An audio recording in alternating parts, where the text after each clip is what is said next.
Assalamualaikum warahmatullahi wabarakatuh. Perkenalkan, nama saya Vidya Masadinda dari Universitas Nasional dengan NPM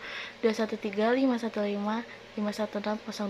Di sini saya akan memaparkan mengenai materi pendidikan agama, yaitu aspek-aspek ilmu pengetahuan dalam Al-Quran dan Hadis. Jadi dalam prosesnya ada ilmu yang datang langsung dari Tuhan seperti ilmu dari wahyu atau ilham atau hidayah yang disebut ilmu al-hudri, dan ilmu yang dihasilkan melalui usaha sendiri melalui berbagai macam penelitian dan eksperimen yang disebut ilmu al-hushuli.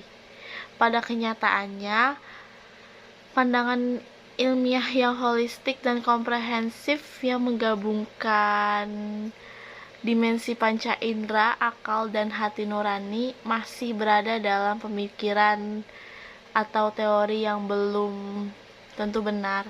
Pandangan Barat dan Muslim tentang ilmu sangatlah buruk. Barat menganggap apa yang disebut ilmu hanya didasarkan pada hasil pengamatan, eksperimen, dan nalar, sehingga dapat diterima hanyalah ilmu-ilmu alam, ilmu sosial, dan filsafat liberal. Sifat kajian dan penelitian mereka tentang ilmu adalah dikotomik, parsial, dan sekuler, karena melibatkan panca indera dan akal positivis. Artinya, apa yang disebut ilmu adalah sesuatu yang ada dalam kenyataan, mengamati dan bereksperimen dengan melihat, mengukur, menimbang, memotret, mencatat, dan lain-lain. Sedangkan benda adalah metafisik, gaib, transendental, jiwa, roh, alam, dan unsur ketuhanan yang menciptakan potensi untuk bergerak dan menempatkan hukum pada objek ilmu pengetahuan, yaitu Allah Subhanahu wa Ta'ala, Tuhan yang Maha Esa. Mereka tidak menyentuh, padahal logika akal sehat mengatakan bahwa tidak mungkin suatu objek penelitian dengan segala keistimewaannya jika tidak ada yang menciptakannya, yaitu Allah Subhanahu wa Ta'ala.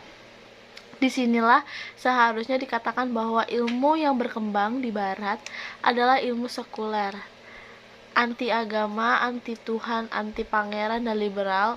Ilmu hanya tunduk pada kehendak manusia, atau disebut anthropocentric.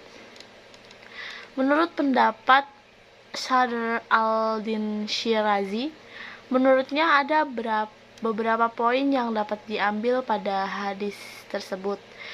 Kata ilm atau pengetahuan sains memiliki beberapa makna yang bervariasi, yang bermaksud untuk menetapkan bahwa pada tingkat ilmu apapun seseorang harus berjuang untuk mengembangkan yang lebih jauh. Nabi bermaksud bahwa harus disesuaikan dengan logika. Namun, banyak pendapat yang muncul dalam menentukan ilmu mana yang dirujuk dalam hadis ini. Hadis ini menyiratkan bahwa seorang muslim tidak akan lepas dari tanggung jawab untuk mencari ilmu. Tujuan utamanya adalah untuk menunjukkan kewajiban Al-Quran ialah sebagai sumber ilmu dan menambahkan kebanggaan kaum muslim karena memiliki kitab yang sempurna. Kajian ilmu pengetahuan, baik ilmu agama maupun ilmu pengetahuan lainnya, sangat penting. Secara umum, filsafat mempunyai 3 bagian, yaitu ontologi, epistemologi, dan aksiologi.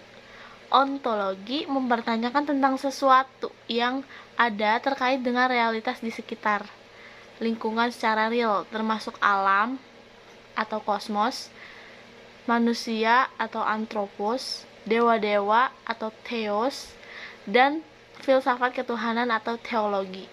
Ontologi disebut juga sebagai filsafat metafisika, karena yang dipermasalahkan meliputi fakta-fakta yang tidak bersifat fisik atau berada di luar dunia fisik, atau dapat disebut beyond the physical, seperti benda-benda supernatural. Epistemologi atau teori pengetahuan yang mempertanyakan kebenaran atau fakta. meliputi dasar atau sumber pengetahuan, ruang lingkup pengetahuan, metode pengetahuan, dan kebenaran pengetahuan.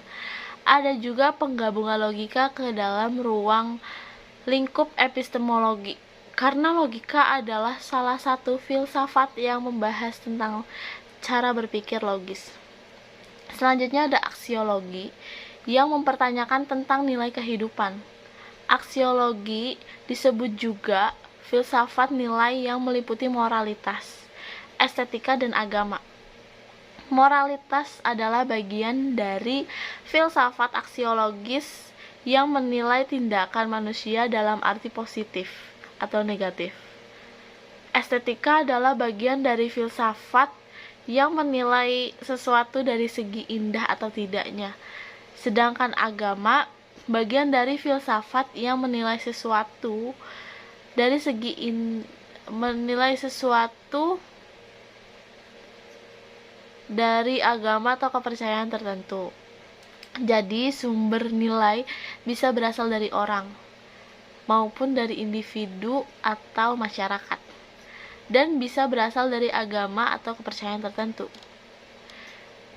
Jadi, jika ontologi adalah filsafat tentang apapun, maka demikian epistemologi merupakan filsafat tentang bagaimana mengetahui sesuatu, dan aksiologi merupakan bagian dari filsafat tentang bagaimana menilai sesuatu.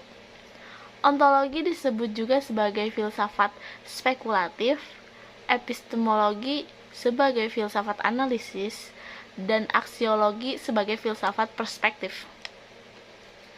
Ada juga penggabungan logika ke dalam ruang lingkup epistemologi, karena logika adalah salah satu filsafat